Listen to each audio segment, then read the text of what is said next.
अचानक टूट जाएगा। समय की एक ठोकर से ये गिर कर फूट जाएगा। समय की एक ठोकर से ये गिर कर फूट जाएगा। है जीवन कांच का बाजा, अचानक टूट जाएगा।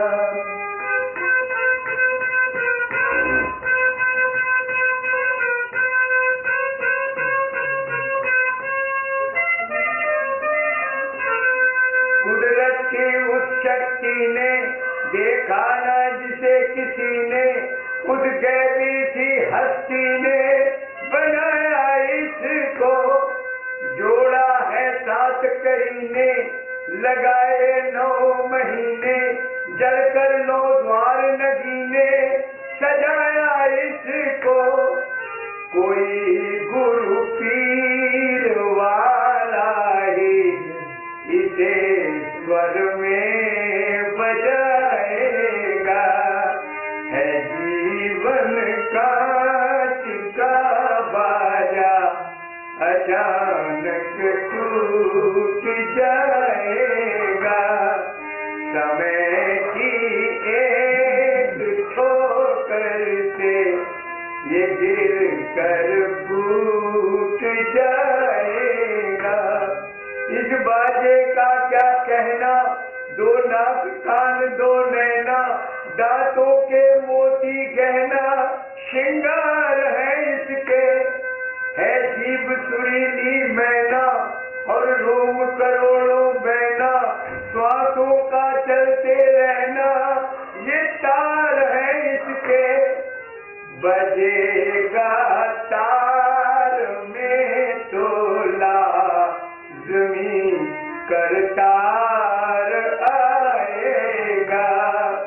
बजेगा तार में तोला ज़मीं करतार आएगा। है जीवन कांच का बाजा, अचानक टूट जाएगा। यूं पार लगा ले नैया, साथे तू सिमर कन्हैया, रे तेरत राम रमैया, गाथे गोविंद गा। आयु है ताता छैया, माँ से मुरली का बजैया, बा से पा दर्शन भैया, आनंद कंध का। नहीं तो धानी सिर धुन धुन के पछताता ही जाएगा। नहीं तो धानी सिर धुन धुन के पछताता ही जाएगा। है जीवन कांच का बाजा, अचानक टूट जाएगा। समय की एक ठोकर से ये गिर कर फूट जाएगा।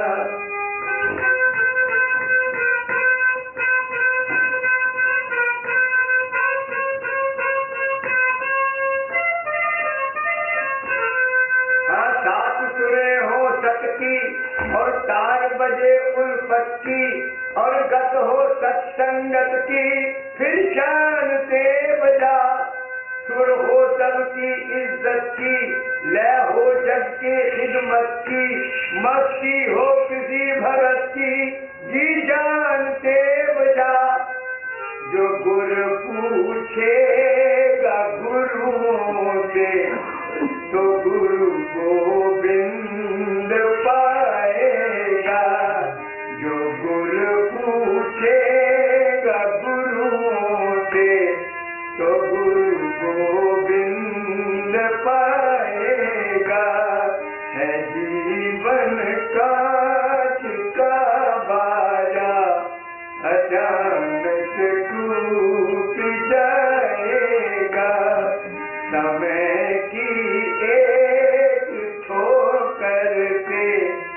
ये गिर कर फूट जाएगा।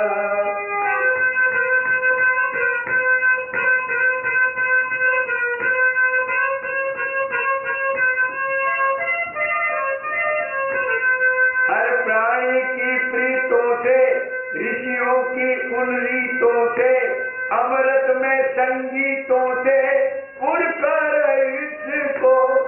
हर प्राणी की प्रीतों से, ऋषियों की उन रीतों से, अमृत में संगीतों से उड़कर इसको। मन मेल के जगजीतों से, प्रियतम की प्रतीतों से, नक्शा सिंह शुभ गीतों से तू भर इसको। नहीं तो कारीगर इसका ही तुझसे रूठ जाएगा। नहीं तो कारीगर इसका ही तुझसे रूठ जाएगा। है जीवन कांच का बाजा अचानक टूट जाएगा। समय की एक ठोकर से ये गिर कर फूट जाएगा। बोले श्यावर रामचंद्र भगवान की, वृंदावन बिहारी लाल की, बोले सतगुरुदेव भगवान की, बोले छावनी सरकार की, बोले श्री महाराज जी की। नीलांबुज श्यामल कोमलांगम सीता समारो विद्वामि भागम पानौ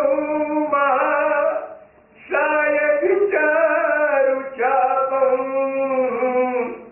नमामि रामं रघुवंशनाथं अतुलित बलधामं स्वर्णशैलाभदेहं धनुज बल कृशानु ज्ञानी नामग्रगण्यं सकल गुण निधानं वानराणामधीशं रघुपति वरदूतं वातजातं नमामि। श्री तुलसी के पद कमल बार बार शिरनाय, रामचरितमानस विमल कथा कहूँ चित चाय। सियावर राम जय जय राम, सियावर राम जय जय राम। जो सुमिरत सिद्धि होई, गणनायक करिवर वदन, करहु अनुग्रह सोई, बुद्धिराशि शुभ गुण सदन। गोस्वामी जी ने मंगलाचरण के प्रथम सोरठ में रामचरितमानस के 7 कांडों को पिरो दिया है। जो सुमरत सिद्धि से बालकांड है, वही गणनायक से अयोध्या कांड है, करिवर वदन से अरण्य कांड है, करो अनुग्रह सोई से किष्किंधा कांड है, बुद्धि राशि से सुंदर कांड है, और शुभ गुण से लंका कांड है, और सदन से उत्तर कांड है। हमारा प्रसंग चल रहा है कोई गणनायक राजा कौन होगा, ये अयोध्या कांड की कथा है। हम अभी इसी में चल रहे हैं। तो हमारा कल का प्रसंग जहाँ विश्राम हुआ था कि भरत जी महाराज ने तीर्थराज प्रयाग पर भगवान राघवेंद्र सरकार श्री राम के चरणारविंद की रति को जन्म जन्म के लिए, जन्म जन्मांतर के लिए मांगा है। और जलवाणी तीर्थराज से जलवाणी हुई, जिसको सुन करके भरत जी महाराज बड़े प्रफुल्लित हुए, बड़े आनंदित हुए। देवताओं ने पुष्प वर्षा की। यहीं पर हमारा विश्राम कर प्रसंग का था।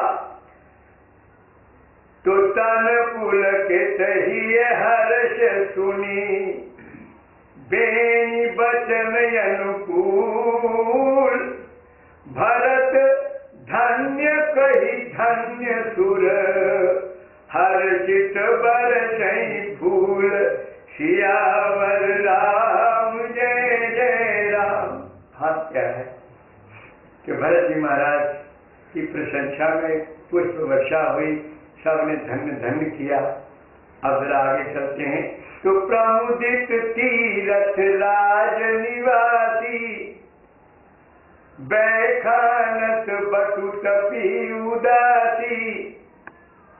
कहते हैं प्रमुदित तीर्थ राज निवासी, जो तीर्थ राज के निवासी लोग थे वो सब के सब बड़े प्रमुदित माने बड़े प्रफुल्लित हुए, बड़े आनंदित हुए, बड़े प्रसन्न हो गए। ऐसी जलवाणी सुनकर के भरतलाल जी महाराज के यश की बात सुनकर बड़े आनंदित हुए। और गोस्वामी जी कहते हैं उसमें चारों प्रकार के लोग आनंदित हो रहे हैं। बैखानस बटु ग्रही उदासी, बैखानस माने वानप्रस्थ, और बटु माने ब्रह्मचारी, और ग्रही माने गृहस्थी, और सन्यासी जो है, उदासी जो है वो सन्यासी है। तो बैखानस बटु ग्रही उदासी, चार आश्रम हैं। तो चारों आश्रमों के लोग जो बड़े प्रमुदित हैं। और कहीं परस पर मिली 10 पांचा, भरत स्नेह शील तुझी साचा। मतलब वहां टोलियां लग गई 10-10, 5-5 लोगों की तीर्थराज के ऊपर। कोई गृहस्थी है, कोई वानप्रस्थी है, कोई सन्यासी है, कोई ब्रह्मचारी है। बोले 10-10, 5-5 लोगों की टोलियां बन गई और आपस में क्या वार्तालाप हो रहा है कि भरत स्नेह शील सुचि साचा। भरत जी का प्रेम, भरत जी की शीलता और भरत जी का जो स्नेह है ये बड़ा पवित्र है, बड़ा सच्चा है। ऐसी चर्चा तीर्थराज के किनारे सब लोग कर रहे हैं। अब भरत जी को सुनाई क्या पड़ रहा है ये देखना है कि सुनत राम गुण ग्राम सुहाए, और भरद्वाज मुनिवर पहियाए। हम आपको ये बात दर्शन तो हमें आपको ये कराना है कि अपने राम के चरणार बिंदुओं की रति में रमे हुए और उसी में मगन, उसी में डूबे हुए भरत जी को कुछ सुनाई नहीं पड़ा कि भरत की प्रशंसा हो रही है। अब देखिए, भरत धन्य कही धन्य सुर, हर्षित बरसे फूल। देवता भी भरत जी की धन्य धन्य कर रहे हैं। और प्रमुदित तीर्थ राज निवासी वो भी सब मिले कहीं पर मिल 10 पांचा के भरत स्नेह शील तुझी साचा। लेकिन भरत जी के कान में सुनाई क्या आ रहा है कि सुनत राम गुण, पता ही नहीं, सुनत राम गुण ग्राम सुहाए। वो तो ये जानते हैं जितना भी गुण है, जितनी भी प्रशंसा है, जितनी भी उत्तमता है, वो सब मेरे राम की है। सुनाई नहीं पड़ा उन्हें कि भरत की प्रशंसा हो रही है। सुनत राम गुण ग्राम सुहाए। देखिए, मुझे एक उर्दू का शेर याद आ गया। कहते इबादत और बकायदे होश तो ही में इबादत है। इबादत माने पूजा, इबादत माने भक्ति, यानी इबादत और बाकायदे होश। मतलब क्या भक्त को होश होती है कि मैं कहा हूं? ऐसी थोड़ी मीरा पागल हो गई थी। जो भक्ति के रंग में रंग जाता है, सत्य बात यह है कि वो पागल हो जाता है, दुनिया के मतलब का नहीं रहता वो। और ये शेर कहां लिखा गया है? मुल्ला मस्जिद के बाहर बैठे हुए नमाज पढ़ रहे थे। मुल्ला लोग नमाज पढ़ रहे थे और लैला का दीवाना मजनू वहां से गुजर गया और वो गुजरा, उनके आगे से गुजर गया। अरे वो तो चिल्ला पड़े, कौन काफिर है, कौन नालायक है, मालूम नहीं कि हम यहाँ नमाज अदा कर रहे हैं। तो ये उसी ने कहा है, उसने कहा इबादत और बाकायदे होश। अरे तुम क्या खाक इबादत कर रहे हो? तुम्हारी होश कायम है, तुमको पता है तुम्हारे आगे से कौन निकल गया? बोले मैं उस लैला का दीवाना हूँ, मुझे पता ही नहीं है कि मैं कहाँ से निकल रहा हूँ। बोले मैंने अभी मेरी जनी जो देखा जाए तो मेरा इसके मजाजी है, ये इसके हकीके नहीं। यानी एक जो भगवत प्रेम है वो तो है इसके हकीकी, और जो दुनियावी प्रेम है ये है इसके मिजाजी। तो बोले मैं तो अभी इसके मिजाजी का मरीज हूँ, तभी मेरी होश मारी गई है। मुझे यही नहीं पता कि तुम बैठे हुए नमाज पढ़ रहे हो, मैं यहाँ से ना निकलूँ, मैं पीछे से निकल जाऊँ है। बोले मुझे तो हैरानगी इस बात की, तुम क्या खाक इबादत कर रहे हो जो तुम्हारी होश बनी हुई है? तो भाव मेरा कहने का ये है, अब भरत जी को होश थोड़ी है कि सुनत राम गुण ग्राम सुहाए। फिर वैसे भी भक्त का तो दृष्टिकोण ये होता है कि गुण तुम्हार समझे निज दोषा, और यही सब भांति तुम्हार भरोसा। तो भक्त का तो गुण ये है, भक्त का लक्षण ये है कि भक्त को गुण तो कभी अपना दिखाई नहीं पड़ता, जितना दोष है वो भक्त को अपना दिखाई देता है, और जितना गुण है वो परमात्मा का दिखाई देता है। हम आपको सही बता रहे हैं, भक्त कौन है, संत कौन है, गुरु कौन है? जो मरते दम तक केवल अपना आत्म निरीक्षण करता है और अपने दोषों को देखता है, वही संत है, वही भक्त है, वही गुरु है। हम आपको ये बता रहे हैं। और जिन संतों ने राम को पकड़ लिया, बड़ा नजदीक से देख लिया, और जिनकी गुलामी राम ने कर ली, उन्होंने भी यही निष्कर्ष निकाला क्या कि बुरा जो देखन में गया। संतों को कुछ बुरा दिखाई नहीं पड़ता। संत कहते हैं सबसे बुरा तो मैं हूं, बुरा दुनिया में है ही कोई नहीं, क्योंकि सब में मेरा राम है, सब में मेरा राम है, इसलिए कोई बुरा नहीं, और प्रेरक राम है, इसलिए कोई दोषी नहीं। तो संतों की वाणी देखिए, संत जिन्होंने वास्तव में संत पने को धारण किया है, उनका दृष्टिकोण कितना बदल जाता है। कहते बुरा जो देखन में गया तो बुरा न मिलिया कोई, अरे जो दिल खोजूं अपनो तो मुझसे बुरा न कोई। देखिए कारण क्या है, मैं आपको कारण बता दूं। कारण ये है, इस सृष्टि में कोई व्यक्ति ऐसा नहीं है, चाहे वो कितना ही ऊंचा पहुंचा हुआ महात्मा हो, जिसके अंदर थोड़ा बहुत कोई ना कोई दोष ना होगा। क्योंकि जड़ चेतन गुण दोष में, अरे जब हमारी रचना ही गुण और दोष के मिश्रण से हुई है, तो ये कैसे संभव है कि हमारे अंदर दोष ना होगा? हमारे अंदर गुण भी होगा और दोष भी होगा।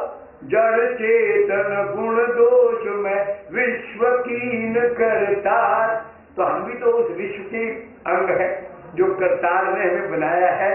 गुण और दोष के मिश्रण से हम बने हैं, जड़ चेतन के मिश्रण से संसार बना है।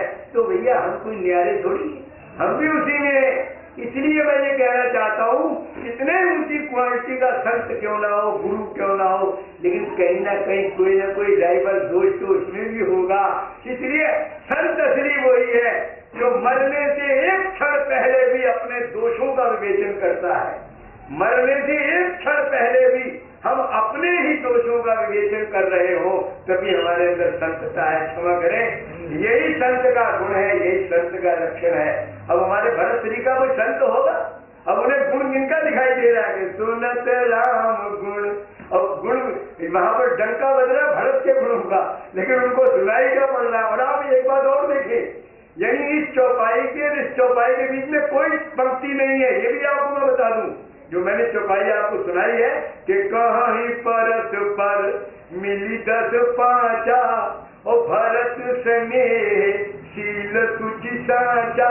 बिल्कुल इससे जुड़ी हुई लाइन है कि सुनत राम गुण ग्राम सुहाए, और भरद्वाज मुनिवर पहियाए। हमारे भरतलाल जी महाराज इन्हीं भावनाओं में डूबे हुए राम की चर्चा, राम के गुण सुनते हुए और भरद्वाज जी के आश्रम में आ जाते हैं। तो भरद्वाज जी क्या कहते हैं? सुनो भरत हम सब सुधि पाई, क्यों? भरत जी को बड़ी शर्मसारी है कि मेरी माँ ने ऐसा गुण खिला दिया है कि मैं बड़ा लज्जित हूँ। मैं मुनि समाज में आकर क्या इनको मैं आंखों से आंखें मिलाने लायक नहीं हूँ, मैं इनसे कुछ कहने सुनने योग्य नहीं हूँ। भरत जी बड़े संकुचित हो रहे हैं अपनी माता की उस काली करतूत के कारण। तो अब तुरंत ऋषि ने उनके मनोभावों को भांप लिया और कहना शुरू कर दिया ताकि जरा भी संकोच न करे भरत जी। क्या कहते हैं?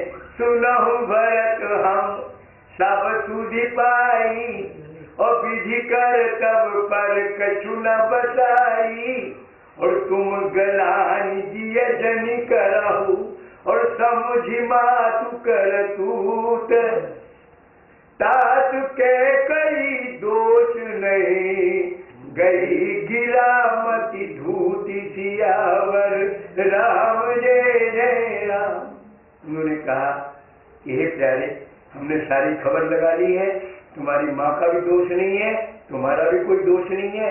ये तो गिरा ने, वाणी ने, सरस्वती ने जाकर के बुद्धि प्रेरित कर दी और जिससे उसने ऐसा गलत कदम उठा लिया है। ये भैया तुम किसी प्रकार की अपने मन में गिरानी और चिंता न करो। और क्या कहते हैं? लोक वेद सम्मत सब कहाई और जेहि पितु दे राज सो लहाई, और करते हो राज तो तुम ही न दोषु, अरे राम ही हो तो सुनत संतोषु। अब अति कीने भरत भल तुम ही उचित मत ये, सकल सुमंगल मूल जग रघुवर चरण सनेहु, सियावर राम जय जय राम। ऋषि ने कहा भरत जी तुम राज भी कर देते तो कोई दोष नहीं था, राम जी भी सुनते तो बड़े आनंदित हो जाते कि मेरा लाड लड़ेता भरत जो है वो सुख से आनंद से राज्य कर रहा है। बोले उनको बड़ी प्रसन्नता होती।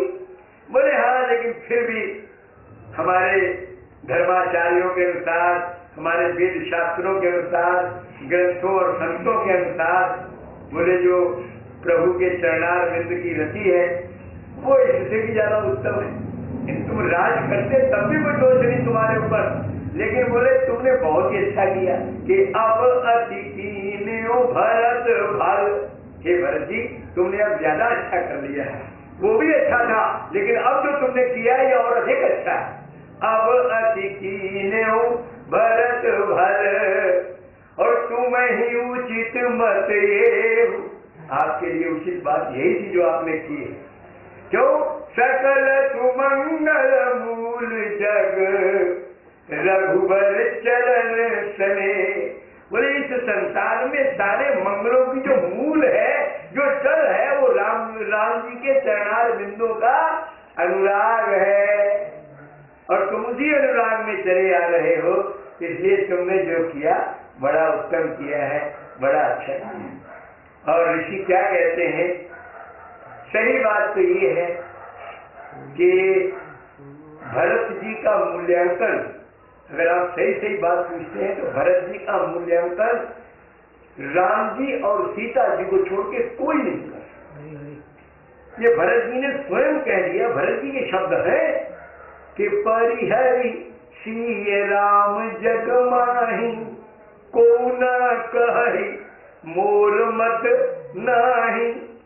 और ये हम आपको सही बात बता रहे हैं। आप देखिए प्रसंग भी आपके सामने आ रहा है। ऋषि ने भी कहा जरूर है कि बड़ा अच्छा है राम के चरणों का प्रेम, तुमने बड़ा अच्छा किया है, लेकिन अगर सत्य बात पूछते हो तो आगे चल के इसकी कड़ाई खुल जाएगी कि ऋषि ने भी औपचारिकता का निर्वाह किया है, क्योंकि ऋषि हृदय से नहीं जान पा रहे, देखिए काल के गुरु विशिष्ट नहीं जान पाए।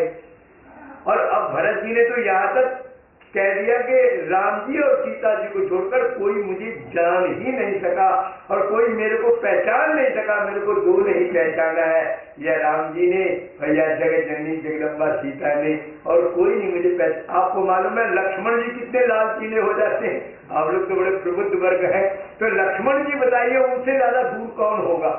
वो भी बड़े लाल पीले हो गए थे जब कोई वीरों ने खबर दे दी कि भरत ललका रहे हैं, शतरंगिनी सेना ला रही है। अरे सेना काहे की थी? कोई भाई वहां का सब एक धनिक समाज था, बड़े मैंने अवधपुरी का समाज था, कोई हाथियों पर, कोई घोड़ों पर, कोई बग्गियों में, कोई पालकियों में। अब कोई भी जंगली लोग थे, उन्होंने दूर से खबर दे दी कि भरत आ रहे हैं, शतरंगिनी सेना ला रही है। बस लक्ष्मण जी का पारा सातवें आसमान पे। तो क्यों हो गया भाई? मैं आपसे पूछो क्यों हो गया? क्योंकि उनको नहीं चिन्ह पा रहे, उनको भरत जी का मूल्यांकन नहीं हो रहा है। अब देखिए, अब भरद्वाज जी क्या कहते हैं, यहां तक तो उन्होंने बात कह दी ऋषि ने। अब आगे क्या कहते हैं? आगे कहते हैं, सुनो भरत रघुबर मन माही, और प्रेम पात्र तुम सम को नहीं। देखिए बड़ा स्पष्ट कर दिया, यहाँ आप देखिए कोई शंका बचती नहीं। यानी ऋषि कहते हैं कि राम जी के मन में तुम्हारे जैसा पात्र कोई नहीं है। यानी अपने मन की बात नहीं हो रही। ध्यान दिया कि सुनहु भरत रघुबर मन माही, और प्रेम पात्र तुम सम को नहीं। क्यों? कि लखन राम सीता ही अति प्रीति, और निशि सब तुम ही सराहत बीती। बोले यहाँ जो रात्रि विश्राम राम जी ने, सीता जी ने, लक्ष्मण जी ने किया था, बोले उस रात्रि विश्राम में क्या हुआ कि लखन राम सीता अति प्रीति, बड़े प्रेम के साथ, निशि सब तुम्हें सराहत बीती, यानी सारी रात तुम्हारी प्रशंसा ही प्रशंसा हुई है। इसके माने पूरी रात भर वो सोए नहीं थे, रात तुम्हारी प्रशंसा में बीत गई, राम जी की, लक्ष्मण जी की और सीता जी की। इसलिए भरत जी हम कह रहे हैं कि राम जी के मन में तुम्हारे जैसा प्रेम का पात्र कोई नहीं है। फिर कहते हैं कि जब वो स्नान कर रहे थे संगम पर, तब भी हमें दर्शन हो गया इस बात का कि जाना मरम नहात प्रयागा। जब वो स्नान कर रहे थे प्रभु राघवेंद्र सरकार श्री राम, तो क्या हुआ कि मगन होई तुमरे अनुरागा। अब नहाने में, भरत जी के अनुराग में मगन होने का क्या मतलब? मगन का मतलब डूबना। इतनी चट्टान जलमगन हो गई, मैंने जल में डूब गई, तो राम जी मगन हो रहे थे तुमरे अनुरागा। हे भरत, तेरे प्रेम में राम जी डूब रहे थे।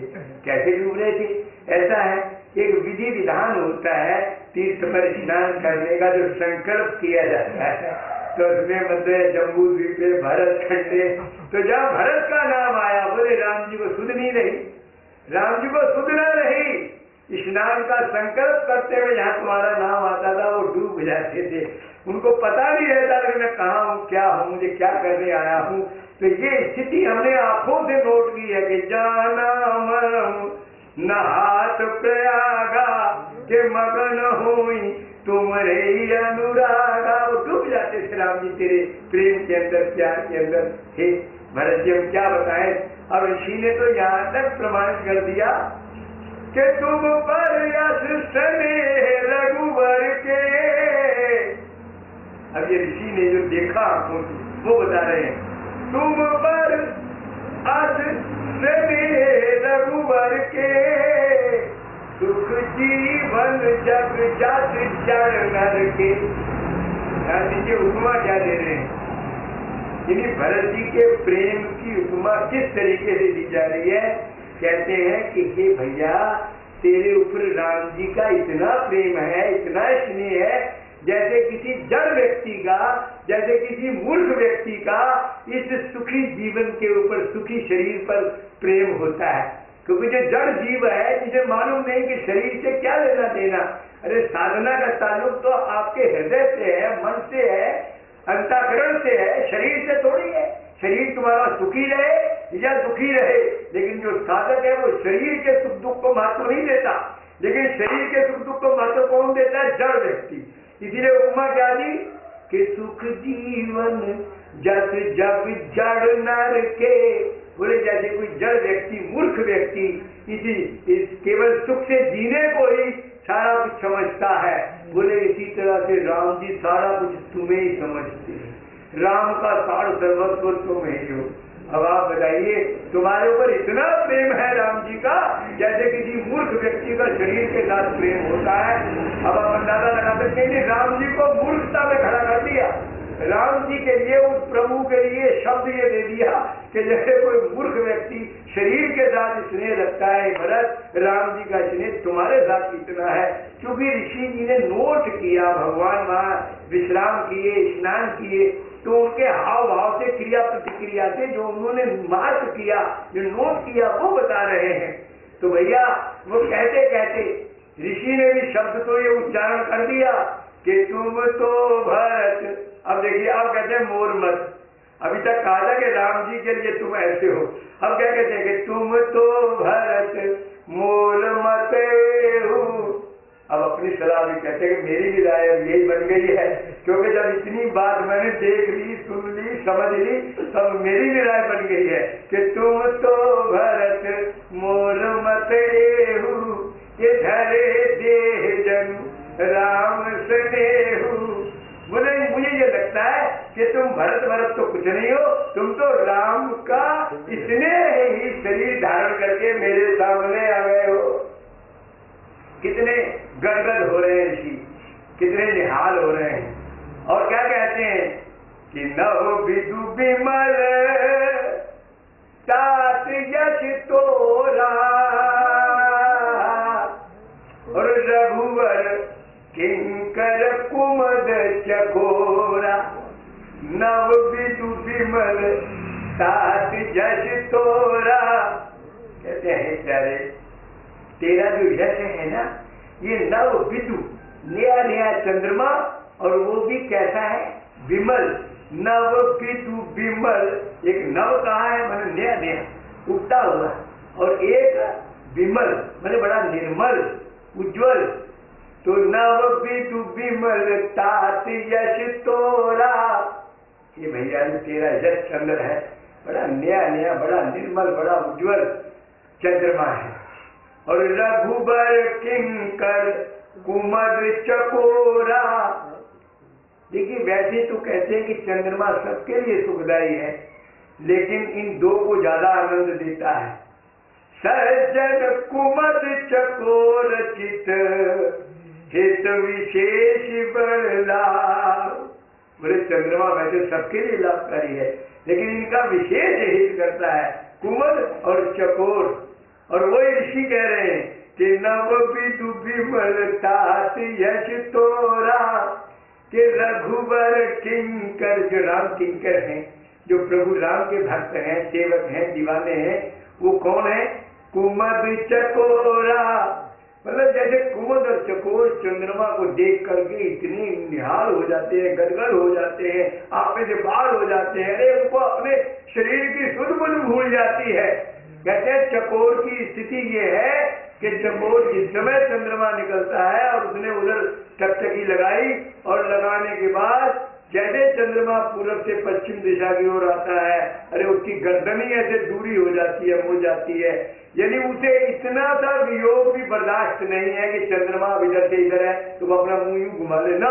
वो देखते ही देखते गर्दन को उल्टा कर देता है, लेकिन वो एक क्षण के लिए, एक निमिष के लिए चंद्रमा का विरह और वियोग नहीं सहन कर सकता।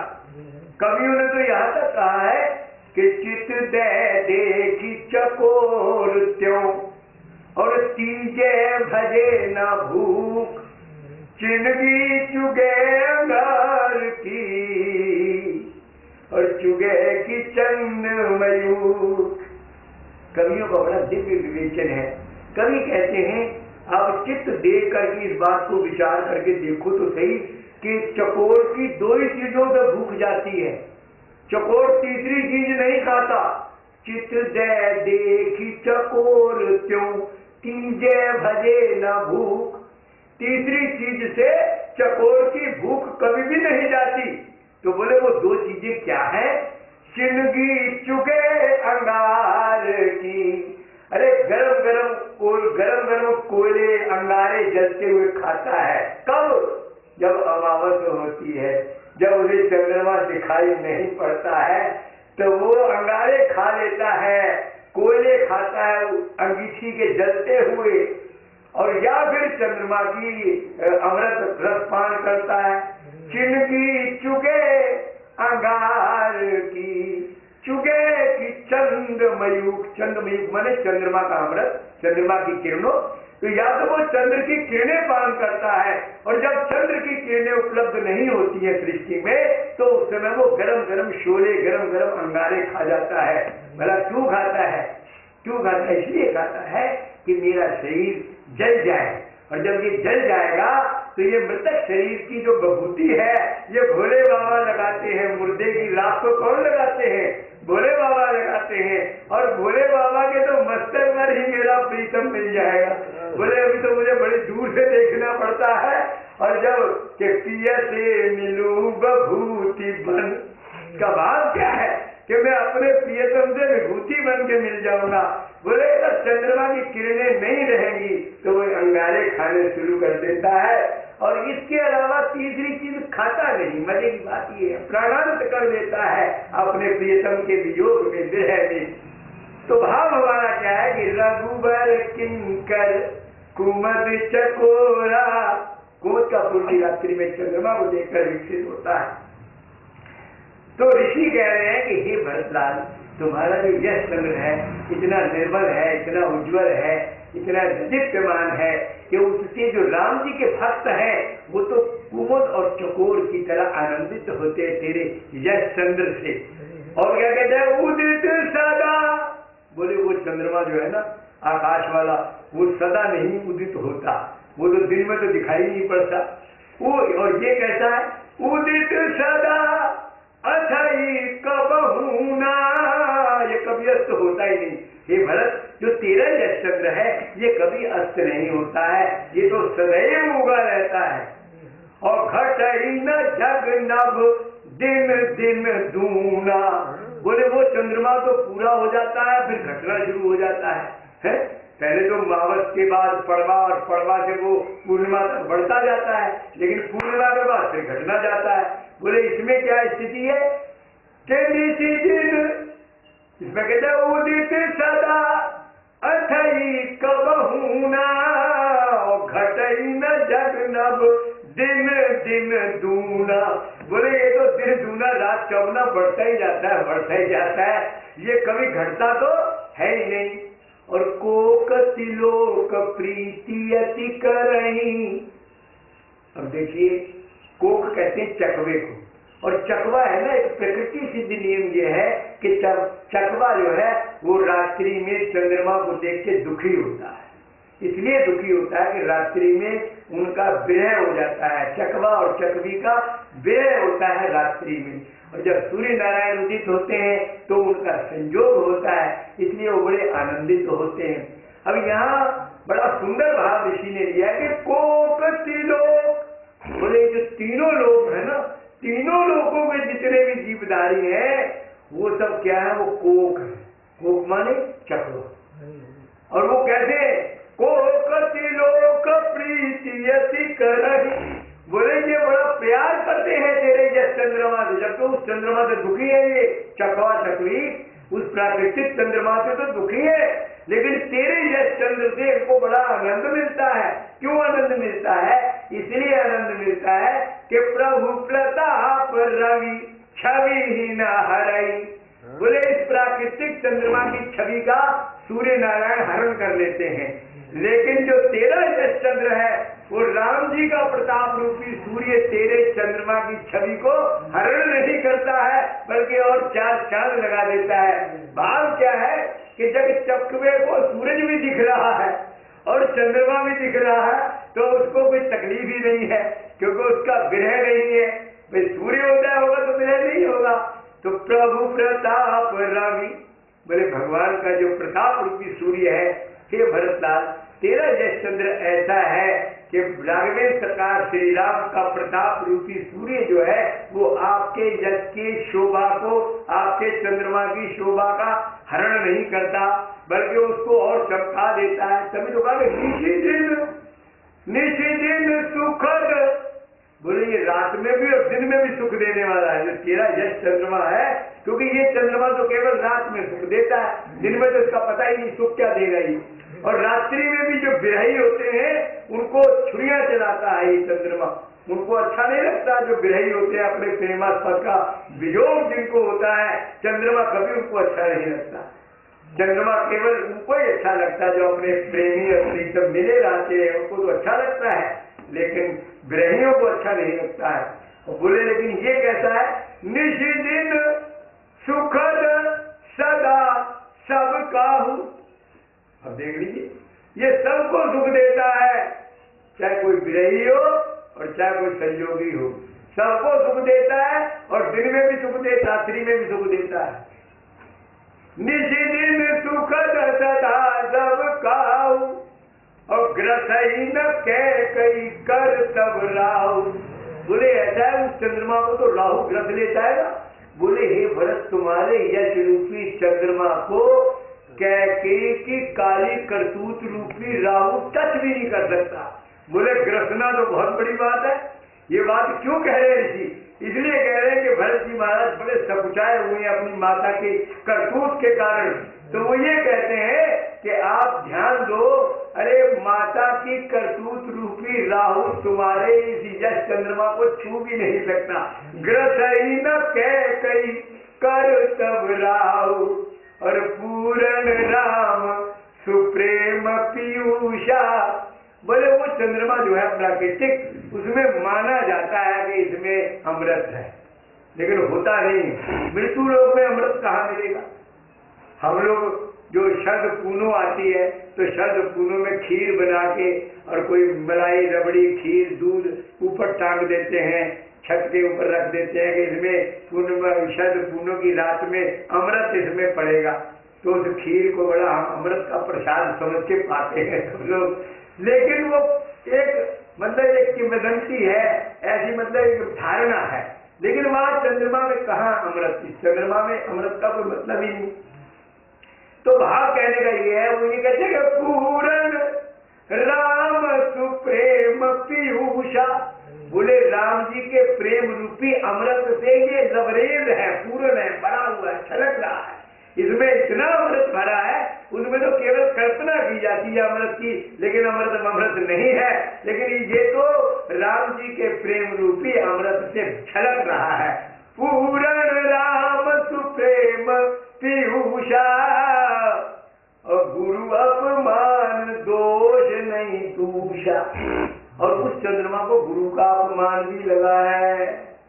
उस चंद्रमा को गुरु का अपमान क्यों?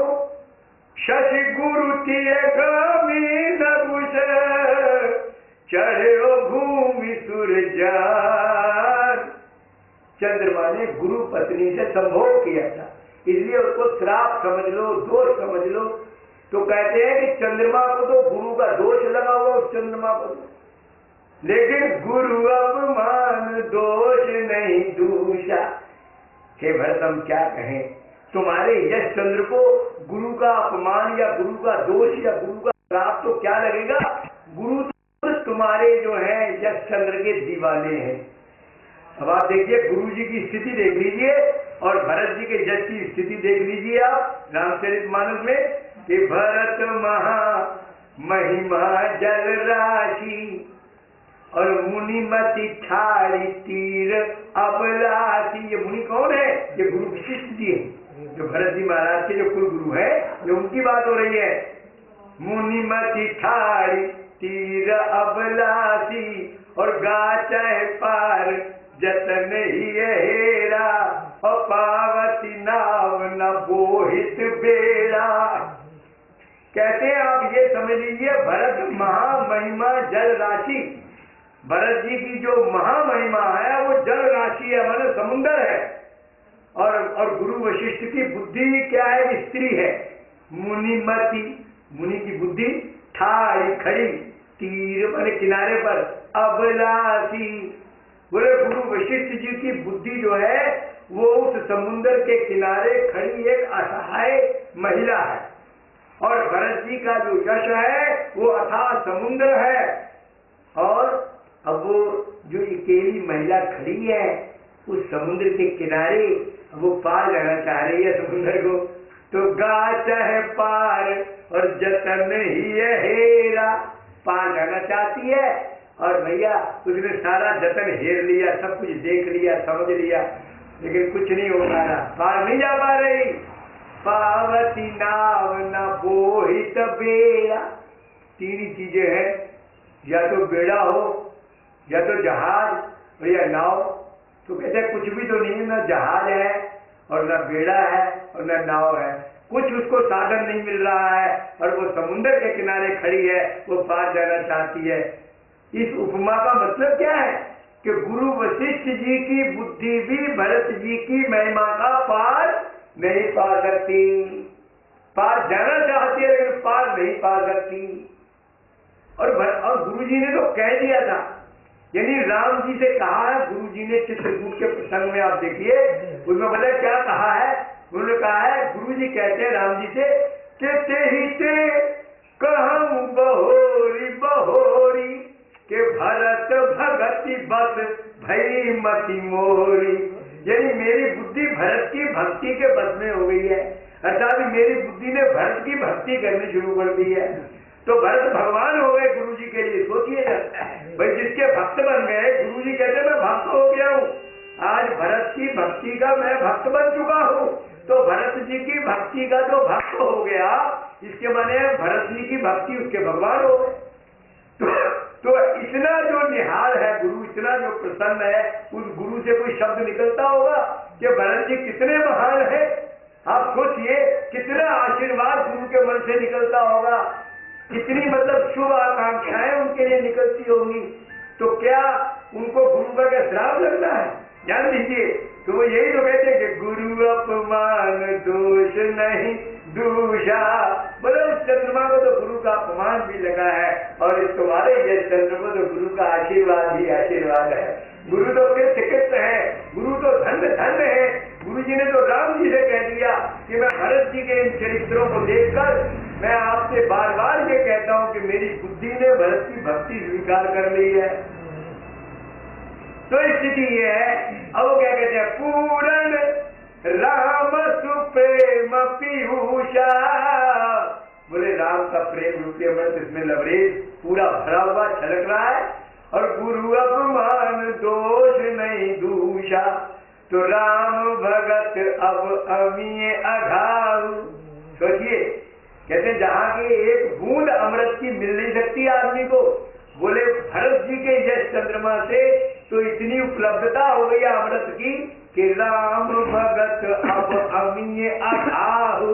अब तो अघा जाओ, मतलब इतना अमृत है, इसमें इतना अमृत है कि राम के भक्त अघा सकते हैं। राम भगत अब अमीय अघाऊ। और कीन्यो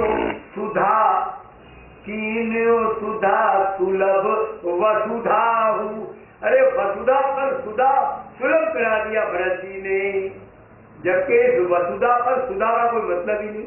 ये वसुधा तो मृत्यु लोक है भाई, मृत्यु लोक में अमृत का क्या काम।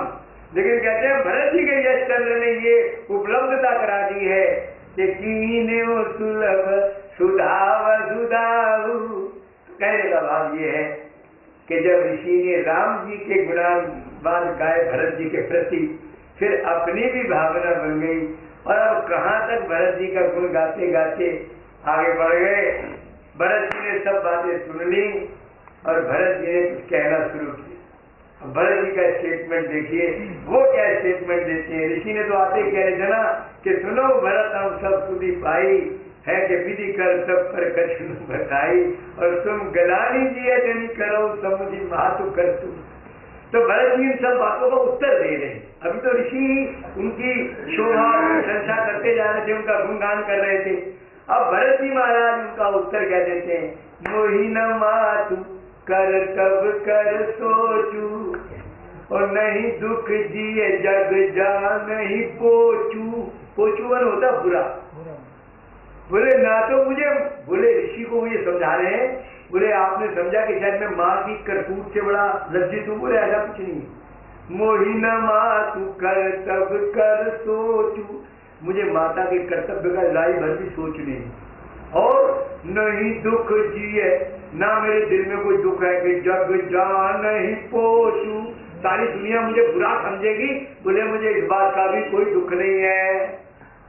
और अगली बात कि नाहिन डर बिगड़ई परलोकू, मेरा परलोक बिगड़ जाए, मुझे राई भर डर नहीं है ऋषिराज के नाहिन डर और बिगड़ परलोक, और पिता हूँ मरण कर मोहि न शोकू। बोले मेरे पिताजी के स्वर्ग सिधारने का भी मुझे राई भर दुख और कष्ट नहीं है। कष्ट तो उनका जो है वो अपना कष्ट बताना चाहते हैं, मेरा कष्ट क्या है इसको कोई नहीं समझ पा रहा है, उन्हें दुख तो ही बात का है। आपको मालूम है जिस तरह भरत जी आए थे ननहाल से और आकर के अभी राजा की डेड बॉडी पड़ी हुई थी, महाराज दशरथ का तो महाप्रयाण हो गया था, तभी तो गुरु जी ने भेजा था दूतों को जल्दी से बुला के ले आओ, बताना कुछ मत, बुला के ले आओ।